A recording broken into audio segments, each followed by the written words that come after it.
Bismillahirrahmanirrahim. Assalamualaikum warahmatullahi wabarakatuh.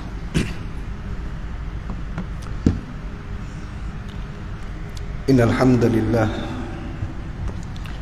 nahmaduhu wa nasta'inuhu wa nastaghfiruh wa na'udzu billahi min shururi anfusina wa min sayyiati a'malina.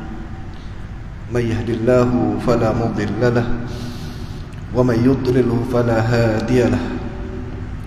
Wa asyhadu an la ilaha illallah wahdahu la syarika lahu wa asyhadu anna Muhammadan 'abduhu wa rasuluh. Ya ayyuhalladzina amanu taqullaha haqqa tuqatih wa la tamutunna illa wa antum muslimun. Ya ayyuhan nasu taqu rabbakum alladzi khalaqakum min nafsin wahidah wa khalaqa minha zawjaha wa bassa minhuma rijalan katsiran wa nisaa'a wattaqullaha alladzi tasaaluna bihi wal arham innallaha kana 'alaykum raqiba. Ya ayyuhalladzina amanu taqullaha wa qulu qawlan sadida yuslih lakum a'malakum wa yaghfir lakum dhunubakum wa may yuti'illaha wa rasulahu faqad faza fawzan 'azima. Amma ba'du. Fa inna asdaqal hadithi kitabullah wa khairul hadi hadi Muhammad sallallahu alaihi wasallam wa syarrul umuri muhdatsatuha wa kullu muhdatsatin bid'ah wa kullu bid'atin dalalah wa kullu dalalatin finnar. Yang dihormati Tuan Nazir dan seluruh hajatan kuasa serta para pegawai Masjid Setia Alam, yang dimuliakan dan dihormati barisan para imam dan para asatizah, seterusnya tuan-tuan dan puan-puan muslimin dan muslimat yang dihormati lagi dikasihi sekalian. Alhamdulillah, kita merafak syukur kehadrat Allah Subhanahu wa taala, malam ni kita dipertemukan sekali lagi dalam siri pengajian kita, iaitu kita membedah kitab 34 amalan penghapus dosa. Dan malam ni kita tengok perkara yang ke-14 daripada 34 amalan-amalan tersebut. Tuan-tuan dan puan yang dikasihi sekalian, di antara amalan-amalan penghapus dosa yang dinukilkan dalam kitab ini, yang ke-14 ialah mengerjakan solat sunat 2 rakaat setelah berwuduk, atau dalam bahasa lainnya kita sebut solat sunat wudu. Ini di antara amalan yang disunnahkan oleh Nabi SAW, tetapi ramai daripada kalangan kita terlupa dan terlalai untuk mengerjakannya. Bahkan ia sangat bermanfaat. Ini di antara solat-solat sunat yang perlu kita perhatikan, yang perlu kita lakukan, selain daripada solat-solat sunat rawatib, selain daripada solat sunat duha, isyraq dan sebagainya. Sebab solat sunat wudu ini dia merentasi waktu. Nanti kita akan bicarakan bagaimana sahabat Nabi yang mulia Sayyidina Bilal bin Rabah sentiasa meraih dan mengambil kesempatan untuk mendirikan solat sunat wudu ini pada setiap masa. Baik. Amalan lain yang menjadi kafarah, yang menjadi penghapus dosa. Tuan-tuan, bila saya sebut kafarah dalam konteks ini, maksudnya adalah amalan penghapus dosa. Adapun kafarah dalam bahasa Melayu, dalam pemahaman orang Melayu, itu ialah pembalasan, itu lain. Dalam bahasa Melayu sebut itu kifarah lah tu. Itu kifarah lain. Itu kifarah dalam pemahaman orang Melayu ialah pembalasan. Tetapi dalam bab ini disebut kafarat, ataupun kafarah ini ialah amalan-amalan penghapus dosa. Baik. Sebuah hadis daripada Utsman bin Affan radhiyallahu anhu. Dia berkata bahawa Rasul sallallahu alaihi wasallam pernah bersabda kepada kami, kepada para sahabat. Kata Nabi, man tawadda'a nahwa wudu'i hadha, ay wudu'un Nabi sallallahu alaihi wasallam, thumma shalla rak'ataini la yuhadditsu fihima nafsah ghufira lahu ma taqaddama min dhanbi. Hadis riwayat Imam Bukhari dan Imam Muslim. Kata Nabi sallallahu alaihi wasallam, Nabi beritahu, man tawadda'a nahwal wudu'i hadha, sesiapa sahaja yang berwuduk seperti mana aku berwuduk ini. Nabi kata macam tu. Man tawadda'a nahwal wudu'i hadha, sesiapa yang berwuduk seperti cara aku berwuduk ini. Bagaimana wuduk Nabi sallallahu alaihi wasallam? Dijelaskan dalam hadis yang lain daripada Uthman bin Affan radhiyallahu anhu, ketika mana pada satu ketika Sayyidina Uthman bin Affan menyuruh pembantu dia menyediakan air untuknya berwuduk. Lalu Sayyidina Uthman pun berwuduk. Setelah air dah dapat ke dia berwuduk. Baik. Bagaimana cara wuduk Uthman? Dan bagaimana cara wuduk Nabi sallallahu alaihi wasallam? Baik. Pertama sekali, setelah air dibawa satu gayung, satu bekas lah. Mula-mula Nabi sallallahu alaihi wasallam akan tuang dulu untuk basuh kedua tangan. Nampak? Sunnah yang pertama kadang-kadang kita tertinggal saat kita berwuduk apa? Cuci tangan. Perasan tak? Kita buka paip, tadah tangan, terus pak muka. Tak? Cuci tangan dulu. Okay. Kemudian Nabi raup air, kemudian Nabi berkumur-kumur, dan juga Nabi beristinsyar. Istinsyar ini ramai yang kita tinggal. Apa maksud istinsyar? Memasukkan air ke dalam hidung. Itu nama istinsyar. Kumur-kumur, dia ada beberapa perbahasan kat situ. Riwayat yang masyhur, Nabi SAW raut tadah, atau kalau kita buka paip ni, kita tadah air, kumur-kumur, dan sambil masukkan air ke dalam lubang hidung. Baik. Dalam riwayat yang lain, Nabi SAW menceritakan peri pentingnya kita beristinsyar, terutama sekali sejurus kita bangun daripada tidur waktu pagi. Kalau waktu pagi kita bangun tidur, kita masuk bilik air, kita basuh muka untuk bersiap dan mandi dan sebagainya, untuk berwuduk, mandi dan sebagainya. Di antara perkara yang kita terlupa awal pagi itu ialah beristinsyar. Nabi suruh sangat kita beristinsyar, bersungguh-sungguh, terutama pada waktu pagi bangun daripada waktu tidur. Kenapa? Sebab kata Nabi SAW satu riwayat, Nabi kata sebab rongga atau lubang hidung inilah menjadi tempat tidur syaitan, perlu dibersihkan. Dan dalam kajian saintifik lain itu ialah untuk membersihkan lubang hidung, mengelakkan daripada sesama dan sebagainya. Jadi antara amalan Nabi yang kita sering terlupa dan kita terabai. Baik. Dah basuh, dah kumur-kumur, dan kemudian beristinsyar, Nabi membasuh muka. Macam biasa kita basuh muka, seluruh anggota muka kita basuh 3 kali, kemudian kita basuh 2 tangan sampai ke pangkal siku, diratakan air, kemudian basuh kepala. Basuh kepala ini menjadi khilaf di kalangan para ulama. Sebahagian daripada mazhab Imam Syafi'i, Imam Syafi'i kata menyapu sebahagian daripada kepada. Sebab kalau sebahagian macam mana? Ambil sapu. Ini sebahagian. Adapun kebanyakan daripada kita menyapu hanya. Jadi untuk keluar daripada khilaf, baik kalian tuan-tuan muslim sapu sebahagian daripada kepala. Itu satu pendapat.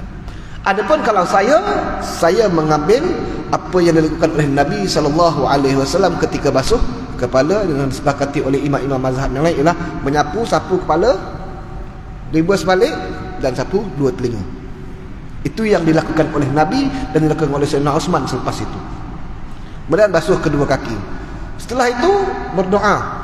Berdoa pun ramai daripada kalangan kita terlupa dan terleka serta terlalai untuk berdoa selepas daripada wudu. Doa yang masyhur, yang ringan dan ringkas. Saya ulang balik, mungkin saya dah pernah sebut sebelum ni. Antaranya doa itu la ilaha asyhadu an la ilaha illallah wahdahu la syarikalah wa asyhadu anna Muhammadan abduhu wa rasuluh. Satu riwayat. Dalam riwayat yang lain dalam Sahih Muslim, Nabi tambah lagi, Allahumma ja'alni minat tawabin wa ja'alni minal mutatahhirin wa ja'alni min ibadikas salihin. Nabi kata siapa yang baca doa ni tadi selepas berwuduk, futihat lahu samaniyatil abwabil jannah, akan dibuka kepadanya ke-8 pintu syurga dan dia dipersilakan masuk melalui mana-mana pintu yang dia suka. Ganjaran yang sangat luar biasa. Sahabat, tuan-tuan dan puan, doa tip lah. Okey. Lepas saja tadi sahabat lain bertanya, begitukah engkau melihat Nabi SAW berwudu? Mereka bertanya kepada Sayyidina Uthman. Kata Sayyidina Uthman, beginilah aku melihat dan beginilah Nabi SAW mengajar aku berwudu. Baik. Satu lagi poin yang penting ketika berwudu ialah elakkan pembaziran. Tuan-tuan dan perempuan, walaupun kita ambil wudu di rumah, walaupun kita ambil wudu di masjid sebentarlah, tolong jangan sampai kita buka kepala pipe itu maksimum. Perlahan-lahankanlah air. Cermatilah, elakkan pembaziran. Sebab Nabi SAW dalam sebuah hadis daripada Sa'id Al-Khudri, Nabi tegur Sa'id Al-Khudri ketika berwudu. Sedangkan Sa'id Al-Khudri berwudu di sungai yang mengalir pun Nabi kata, Nabi tegur, ma hadza saraf ya Sa'id, pembaziran apakah yang engkau sedang lakukan? Itu air percuma. Kita di rumah pun air kita kena bayar tau. Baik. Untuk apa? Untuk meraih rahmat dan kasih sayang Allah, meraih pahala Allah, ganjaran pahala daripada Allah Subhanahu wa taala. Baik. Kemudian Nabi kata, ayyudu'u Nabi sallallahu alaihi wasallam. Kemudian summa shalla rak'atain, kemudian dia salat 2 rakaat. La yuhaddisu fihi ma nafsah, kemudian dia mengerjakan salat 2 rakaat tanpa memikirkan sesuatu apapun. Ghufira lahu ma taqaddama min dhanbi. Baik. Maksud tanpa memikirkan apa-apa pun dijelaskan oleh Ibn Hajar Al-Asqalani, iaitu segala perkara yang menyibukkan fikiran atau hati manusia padahal sanggup ditolak. Kerana sabda Nabi memikirkan menunjukkan itu adalah usaha peribadi. Adapun apa-apa yang terbelit atau tersirat dalam hati atau waswas tidak mungkin ditolak kehadirannya, maka ia dimaafkan. Baik. Maksud Nabi ialah seusai saja kita wudu, jangan duk sibuk memikirkan benda-benda lain. Zaman sekarang ini kita sering disibukkan dengan handphone. Kita berwuduk di depan tempat wuduk itu, berjalan sambil kita berjalan tu kita berdoa, asyhadu an la ilaha illallah wahdahu la syarikalah wa asyhadu anna Muhammadan abduhu wa rasuluh. Allahumma ja'alni minat tawabin wa ja'alni minal mutatahhirin wa ja'alni min ibadikas salihin. Sampai dekat pintu, memulakan masuk ke dalam masjid, melangkah kaki kanan sambil membaca Allahumma ftahli abwaaba rahmatik. Masuk cari posisi yang terbaik, Allahu akbar 2 rakaat. Salat sunat wudu. Banyak mana solat kita boleh dirikan. Pertama solat sunat wudu, kemudian Allahu akbar solat sunat tahiyatul masjid. Ini di antara dua solat sunat yang merentasi waktu. Bila-bila masa sahaja boleh dilakukan. Dia tidak termasuk dalam solat-solat yang ditegah atau dilarang. Salat. Nampak? Nabi kata, siapa yang solat tadi tanpa dia disibukkan dengan sesuatu urusan yang lain, urusan dunianya, maka dia masuk, dia solat 2 rakaat, solat sunat wudu, masuk di sini, Nabi kata ghufira lahu ma taqaddama min dhanbi, akan diampunkan dosa-dosa yang telah lalu. Hadis ini hadis sahih riwayat Imam Bukhari dan Imam Muslim. Baik. Poin kita tadi ialah amalan penghapus dosa. Baik, habis.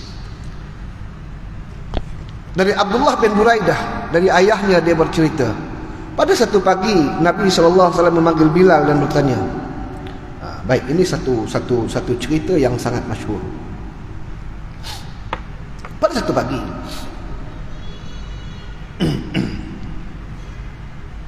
Nabi panggil Bilal. Hadis ini ada beberapa riwayat. Antara lain Nabi berkata kepada Bilal, "Ya Bilal, bima sabaqtani ilal jannah." Wahai Bilal, dengan amalan apakah engkau mendahuluiku ke syurga?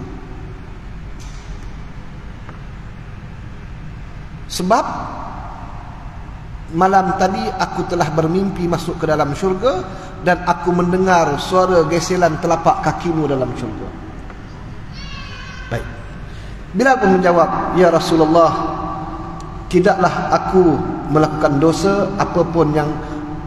apapun melainkan aku langsung solat 2 rakaat dan tidaklah ada hadas apapun yang menimpaku melainkan aku langsung berwuduk." Baik, ringkasnya macam ni. Bilal jawab pada Nabi SAW dalam beberapa riwayat, termasuk riwayat dalam buku kitab ini, yang masyhurnya ialah Bilal menjelaskan kepada Nabi SAW bahawa Bilal ini pada setiap masa apabila dia batal saja wuduk, dia akan segera berwuduk, dia akan salat 2 rakaat selepas itu. Atau dalam riwayat ini sebut, apabila dia tersandung melakukan sesuatu kesilapan atau dosa, dia segera akan berwuduk, akan solat 2 rakaat. Satu. Kemudian yang kedua, apabila dia batal saja wuduk, tak kira masa, bila dan di mana, bila batal saja wuduk, dia segera berwuduk dan dia akan solat 2 rakaat. Maka bila Nabi SAW mendengar jawapan daripada Bilal, Nabi respon, Nabi kata, "Ya, itulah sebab mengapa kamu mendahuluiku ke syurga," kata Nabi SAW. Tuan-tuan. Baik. Kemudian sebuah hadis daripada Ali bin Abi Talib. Dia mengungkapkan, setiap kali aku mendengar hadis daripada Nabi SAW, Allah akan memberikan manfaat kepadaku melaluinya sesuai dengan kehendaknya. Setiap kali, kata Sayyidina Ali radhiyallahu anhu, aku mendengar saja pernyataan atau hadis Nabi sallallahu alaihi wasallam, Allah akan memberi manfaat kepadaku melaluinya sesuai dengan kehendaknya. Tuan-tuan, kita dah kongsikan beberapa hadis Nabi sallallahu alaihi wasallam yang mana kita kena berusaha untuk mengambil manfaat daripadanya. Dalam bab ini khususnya ialah solat sunat 2 rakaat selepas berwuduk. Baik. Setiap kali seseorang menyampaikan satu hadis daripada Nabi SAW kepadaku, kata Sayyidina Ali, maka aku akan memintanya bersumpah. Jika dia bersumpah, aku akan mempercayainya. Zaman itu, setiap kali orang klaim bahawa ini adalah sabdaan Nabi, dia kena bersumpah bahawa dia mendengar periwayatan itu secara jelas dan sahih daripada Nabi SAW. Itu ketegasan Sayyidina Ali radhiyallahu anhu. Kita kat sini hari ini, kita kena tegas, sahabat semua. Apabila orang meriwayatkan sebuah hadis, atau kita membaca sebuah hadis, atau kita disebarkan tentang sebuah hadis, tentang kebenaran kita rasa ragu tentang pernyataan hadis itu, kita kena minta keabsahan hadis, status hadis. Ada satu masjid, ketika mereka menjemput para asatizah untuk menyampaikan kuliah dan ceramah, syarat yang ditetapkan oleh pihak masjid itu ialah para asatizah yang menyampaikan kuliah di sini mestilah tidak menyampaikan apa-apa hadis, melainkan tidak akan menyampaikan hadis-hadis dhaif atau apatah lagi hadis-hadis palsu. Ketegasan daripada pihak pengurusan masjid sendiri. Ustaz nak ceramah apa? Ustaz ceramah, Ustaz nak baca ayat apa, nak sampaikan hadis apa, silakan. Tetapi pastikan hadis-hadis yang disampaikan itu mesti bersifat sahih, bukan dhaif, bukan maudhu', bukan palsu. Ketegasan ini telah dimulakan oleh Sayyidina Ali radhiyallahu anhu. Setiap kali ada saja orang membicarakan, menyampaikan sebuah hadis, Sayyidina Ali kata, hang kena bersumpah dulu, betul atau tidak kamu dengar ini daripada Nabi SAW.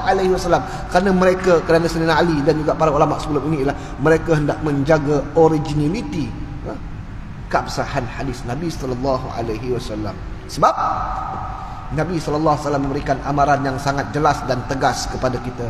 Kata Nabi, man kadzaba alayya muta'ammidan falyatabawwa maq'adahu minan nar. Sesiapa sahaja yang berdusta atas nama aku, siapkanlah tempatnya ambillah tempatnya dalam neraka. Tentu sebab itu kita ketika kita hendak menyebarkan hadis, nak forward hadis, tengok dulu keabsahan hadis itu. Kalau rasa ragu, bertanyalah kepada para asatidzah, para imam yang ada di hadapan tuan-tuan dan puan-puan yang dikasihi sekalian. Kita jangan sampai terlibat sama untuk menyebarkan hadis-hadis dhaif, apatah lagi hadis-hadis, terutamanya hadis-hadis palsu. Kongsikanlah yang sahih, sebab hadis-hadis yang sahih pun terlalu banyak sangat yang kita yang masih lagi kita belum pelajari atau yang belum kita dengar. Sementara hadis yang kita kongsikan pada malam ini, hadis pertama tadi yang sahih daripada Imam Bukhari dan Imam Muslim, yang kita boleh pegang, yang kita boleh amal tanpa syak, tanpa ragu. Baik, sesungguhnya Sayyidina Abu Bakar mengkhabarkan kepadaku, tentulah Sayyidina Abu Bakar itulah orang yang siddiq, bahwasanya Nabi SAW bersabda, ma min rajulin yuznibu zamban fayatawadda'u fayuhsinul wudu'a thumma yusalli rak'atain wa qala al-mi'sar thumma yusalli wa yastaghfiru illa ghafarallahu lah. Baik. Tidaklah seorang hamba yang melakukan satu dosa lalu dia berwuduk dengan sempurna dan salat 2 rakaat. Ini yang disebut sebagai, orang sebut sebagai solat sunat taubat. Ini dalilnya. Tapi Nabi tak sebut secara spesifik sebagai solat sunat taubat. Tetapi orang memahami dan orang generasi kemudiannya, mereka menamakan ini perintah untuk segera bertaubat, disebut sebagai solat sunat taubat. Tetapi Nabi tak pernah sebut secara jelas bahawa adanya solat sunat taubat. Tuan-tuan penjelasnya, Nabi kata, tidaklah seorang hamba yang melakukan satu dosa lalu dia berwuduk dengan sempurna dan solat 2 rakaat. Perawi bernama Mi'syar menyebutkan kemudian dia solat serta memohon ampun, kecuali pasti Allah akan mengampunkan dosa-dosanya. Sebab itu dimasukkan dalam bab ini. Bila seseorang itu buat satu dosa, dia berwuduk dan dia solat. Jadi ada perbahasan di kalangan para ahli hadis. Apakah maksud solat ni? Mereka sepakat mengatakan bahawa ini adalah solat sunat wudu. Sama yang dilakukan oleh Sayyidina Bilal bin Rabah tadi, yang Nabi tanya dia. Sayyidina Bilal kata, aku apabila tersandung melakukan sesuatu dosa, aku segera berwuduk dan aku solat 2 rakaat. Maka mutaakhir ini dia dikenali sebagai solat sunat taubat. Adapun yang sebenarnya adalah solat sunat wudu. Sebab berwudu itu sendiri sifatnya adalah untuk menggugurkan dosa-dosa. Seperti mana kata Nabi SAW, saat kita berwudu itu akan keluar dosa daripada celah-celah tahta min azfarih, keluar daripada celah-celah kuku. Sebab itu kita kena berwudu dengan sempurna. Baik. Kata Mi'syar, kemudian dia salat serta mohon ampun. Bukan salat saja.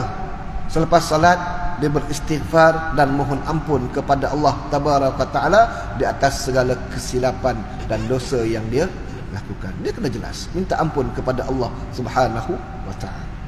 Baik. Kemudian illa ghafarallahu lah, melainkan niscaya Allah akan mengampunkan dosa-dosanya.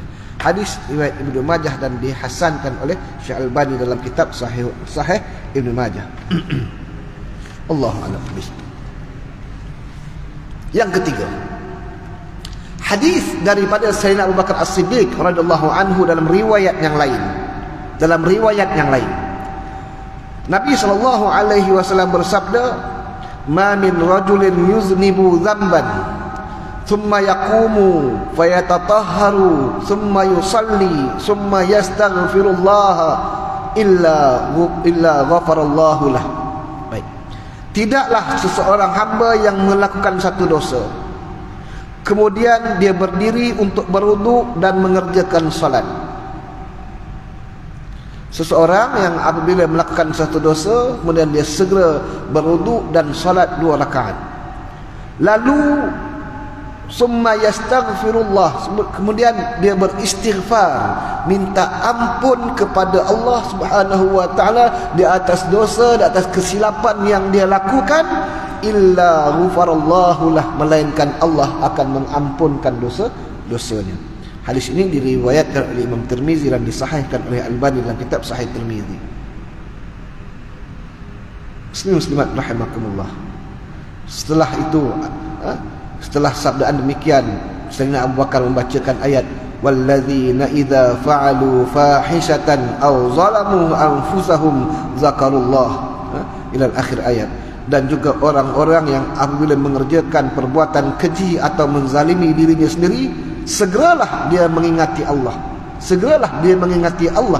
Maksudnya segeralah dia bertaubat kepada Allah. Segeralah dia membersihkan dirinya daripada kotoran dan dosa itu. Membersihkannya dengan apa? Dengan wuduk dan solat sunat 2 rakaat. Okey, jelas tuan-tuan dan puan-puan rahimakumullah. Baik. Itu perkara yang ke-14 daripada 34 amalan penghapus dosa. Baik. Yang kelima, yang ke-15.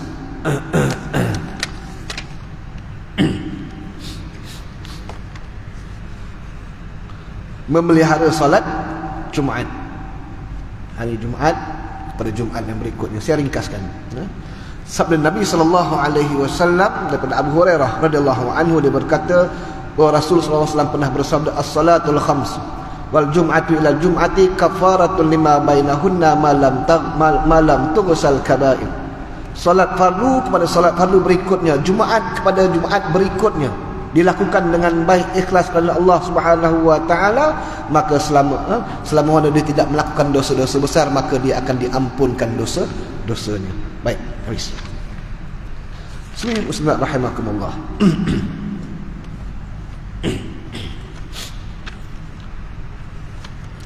Kemudian yang seterusnya, bab solat ini saya dah sebut pada bulan lepas. Dan di antara amalan-amalan penghapus dosa yang lain ialah berpuasa pada hari Arafah. Kita kalau tak ada aral 29 hari bulan hari raya Aidil Adha, betul? Maknanya 28 hari wukuf. Baik, atau disebut hari Arafah. Ada apa dengan Arafah? Tuan-tuan dan puan-puan rahimakumullah, termasuk amalan yang boleh menghapuskan dosa ialah berpuasa di hari Arafah. Untuk pada malamnya, hari Arafah ini satu hari yang istimewa. Malam yang istimewa adalah malam Al-Qadar. Hari yang istimewa ialah hari Arafah. Sebagaimana dijelaskan oleh Nabi SAW, pada hari Arafah itu Allah Subhanahu wa taala turun ke langit yang paling rendah.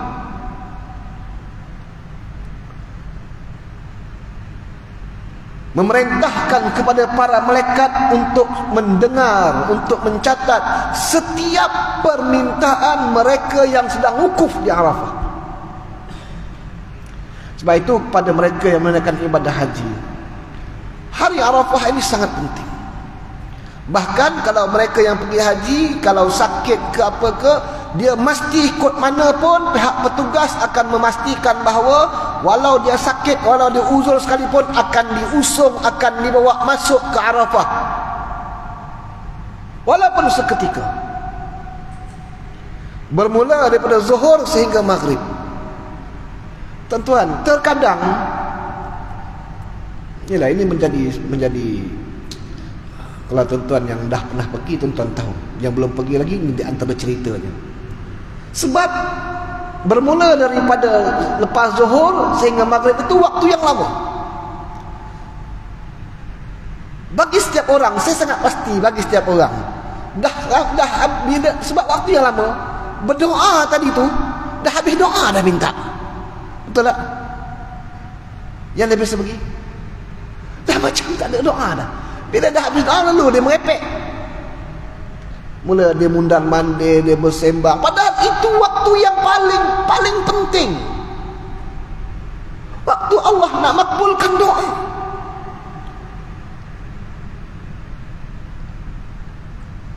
Kerugian yang sangat luar biasa kalau tidak diambil kesempatan yang baik.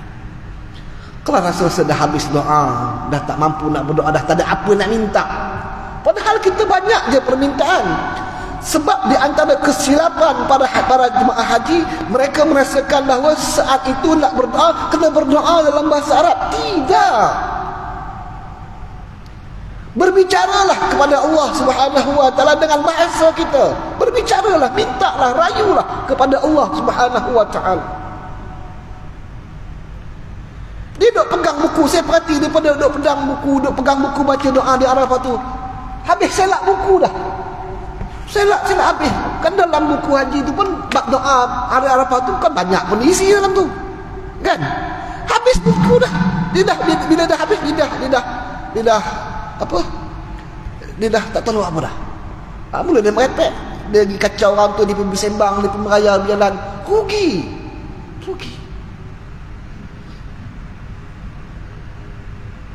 Saya pun insya-Allah kalau ada keizinan, insya-Allah pergi lagi haji tahun ni untuk bawa jemaah, tapi visa belum keluar lagi. Petugas pun kena tunggu visa juga, bukan jemaah dia kena tunggu visa, orang yang pergi petugas pun kena tunggu visa belum turun lagi. Baik. Penting. Sebab hari itu disebutkan dalam hadis Qatadah, buat Nabi SAW pernah ditanya mengenai Arafah. Nabi berkata, Nabi menjawab, yukaffirus sanatal madiyah wal baqiyah. Berpuasa di hari Arafah itu ialah menghapuskan dosa setahun yang lalu dan tahun yang akan datang. Setahun yang lalu dan setahun yang akan datang. Sebab itu benefitnya sangat besar.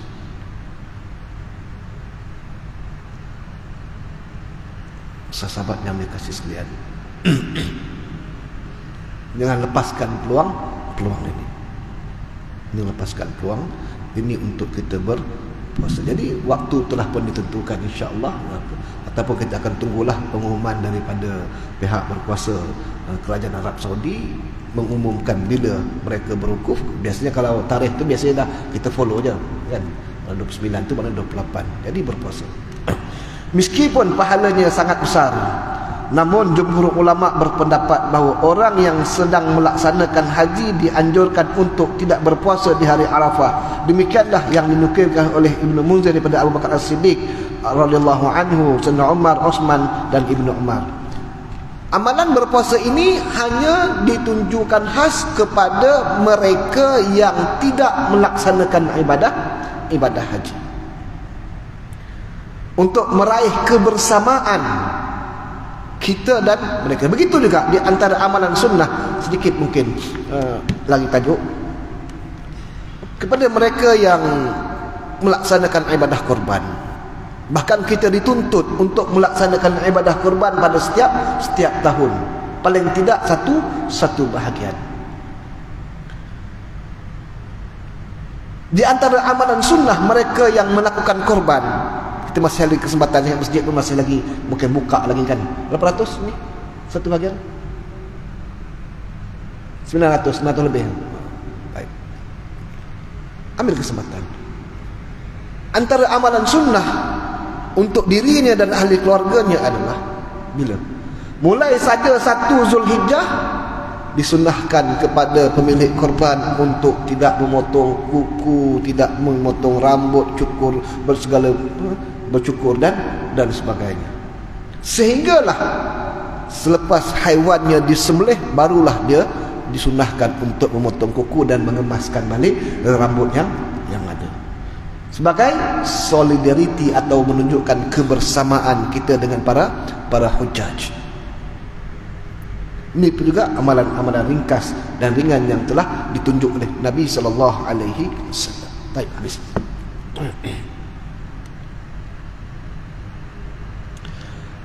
Ke-19, memerdekakan budak, berpuasa 2 bulan secara berturutan atau memberi makan 60 orang miskin. Setiap muslim yang bersetubuh dengan para isteri pada siang hari di bulan suci Ramadan haruslah membayar kafarah, bayar kafarah dengan melakukan salah satu daripada 3 perkara berikut. Yang ni kita Ramadan dah lepas. Okey. Pertama, memerdekakan budak jika mampu. Kita tak ada. Tutup dah bab ni. Sebab kita tak ada. Di Malaysia tak ada hamba. Yang kedua, berpuasa 2 bulan berturut-turut. Puasa sebulan pun tak larat nak kampui, nak puasa 2 bulan. Tapi kalau itu dah menjadi hukuman, maka wajib taat. Lakukan sedaya mungkin. Yang ketiga, memberi makan 60 orang miskin, insya-Allah. Di sini kita ada kemampuan. Menurut jumhur ulama, 3 perkara di atas diperlakukan secara berurutan, yakni dari pertama sampai ketiga sesuai dengan kesanggupan masing-masing. Dalil yang melandasi perkara ini adalah hadis daripada Abu Hurairah. Dia berkata, ketika kami duduk bersama dengan Nabi sallallahu alaihi wasallam, tiba-tiba datang seorang lelaki sambil berkata, "Ya Rasulullah, aku telah celaka." Beliau bertanya, "Apakah kamu kenapa?" Nabi tanya. Dia berkata, "Aku telah melakukan hubungan intim dengan isteriku saat tengah berpuasa." Tengok. Lelaki ini mengadu dengan Nabi. Tengok, Nabi bagi jalan. Aku bertanya, baginda bertanya, "Apakah kamu mampu memerdekakan seorang budak?" Lelaki tadi jawab, "Tidak." Nabi tanya lagi, "Apakah kamu mampu berpuasa 2 bulan berturut-turut?" Berpuasa sebulan pun tak larat nak kawal nafsu, nak puasa 2 bulan. Nabi tanya, "Mampu tak?" Dia jawab, "Tidak." Nabi tanya lagi, "Apakah kamu mampu memberi makan 60 orang miskin?" Pun dia jawab, "Tidak." Dengar macam tu, Nabi diam. Nabi diam.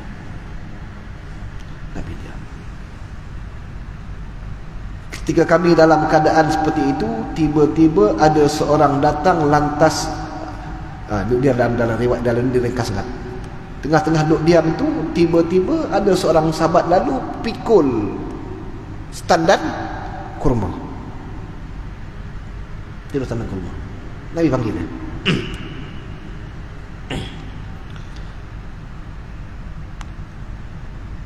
Kemudian Nabi tanya, "Mana orang yang tanya tadi? Mana orang yang bertanya tadi?" Kemudian dia kata, "Ya Rasulullah, aku ada kat sini." Kemudian Nabi kata, Ambillah kurma ini dan sedekahkanlah kurma ini." Maka lelaki itu pun bertanya lagi, "Apakah harus aku bersedekah kepada orang yang lebih miskin daripada aku, ya Rasulullah?" Banyak hal betul ini, kan? Apakah aku harus bersedekah kepada orang yang lebih miskin daripada aku? Maknanya dia memang miskin. Dia pun dah miskin dah. Nak bagi makan orang miskin dia tak mampu, maknanya dia miskin. Demi Allah, dia berkata, di kota Madinah ini tidak ada orang yang lebih miskin daripada keluarga aku. Pernyataan dia kepada Nabi SAW. Mendengarkan pengakuan itu, Nabi SAW pun ketawa sampai kelihatan gigi taring dia. Ini antara perkara yang buat Nabi gelak. Setelah itu baginda pun mengemukakan, "Berilah kurma itu kepada ahli keluargamu." Baik. Hadis ini diriwayatkan oleh Imam Bukhari dan Imam Muslim. Baik. Ada beberapa perkara yang tersirat dalam kisah ini. Maknanya kita boleh sahaja meminta bantuan atau membantu mereka yang susah tambah lagi miskin untuk melepaskan dirinya daripada tuntutan hukum syarak ini, terutamanya dalam bab memberi makan 60 fakir miskin. Maknanya kita sama-sama, komuniti kita bersama-sama bertanggung jawab. Tapi tak ada orang lah, kita belum pernah dengar kes pun berlaku kat negara kita. Wallahi saya pun tak pernah dengar isu-isu macam ni, melainkan ini ada penjelasan daripada Nabi SAW. Baik. Pada waktu menjawab pertanyaannya, apakah kafarah itu berdasarkan urutan atau dibolehkan memilih salah satu daripada mana-mana urutan itu? Merdekakan hamba, puasa 2 bulan, atau 60 bagi makan 60 fakir miskin ini. Baik. Dijawab oleh Imam Ibn Hajar Al-Asqalani, sesungguhnya urutan itu memerdekakan budak, puasa dan memberi makan orang miskin. Kalau ia tidak tidak diperlakukan sebagai wajib, sebagai kafarah, sebagai urutan, setidaknya perkara itu pasti menunjukkan suatu anjuran. Maknanya ada rukhsah di sana. Ada rukhsah di sana. Baik. Semuanya ini sebagai penebus kepada satu kesilapan atau dosa, amalan-amalan yang boleh menghapuskan dosa, disebut oleh Nabi SAW dalam bab ini, khususnya kepada mereka yang terlajak ketika bulan Ramadan. Salah satunya adalah memberi makan 60 fakir miskin, tetapi mengikut kriteria yang ada. Dalam negara kita ada 2 perkara sahaja, iaitu dah masuk waktu dah, iaitu berpuasa 2 bulan berturut-turut atau memberi makan kepada 60 fakir miskin. Selain itu, urutan tersebut disampaikan dalam rangka memberi penjelasan atau sebagai jawapan atas pertanyaan, maka urutan tersebut harus diposisikan sebagai syarat bagi hukum yang berlaku. Sebagai syarat pada hukum yang berlaku, maka pertama sekali mesti lakukan. Yang pertama tentulah tidak ada.